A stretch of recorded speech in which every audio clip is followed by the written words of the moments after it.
Hello everyone, in this video we're going to see how you can update your Credit Karma application on your iPhone. Welcome back to our channel How To Tutorials. So let's dive right into it. So it is a very easy and simple process. All you need to do is open your App Store application first of all. And after opening your App Store application, you'll need to get to the search page just like this by tapping on the search icon right here. And after doing that, you can get the search bar up right here. So tap on search bar and now start typing Credit Karma. So after typing Credit Karma, all you need to do is tap on the search button on your keyboard just like this.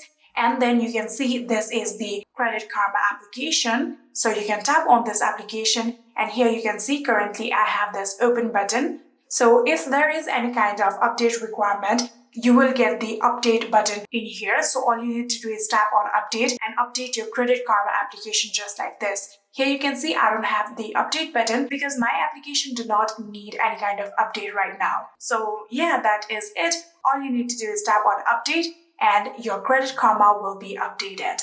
I hope this video was helpful to you guys. If it was, please do not forget to hit that subscribe button and like our video. Thank you so much for watching. See you in the next.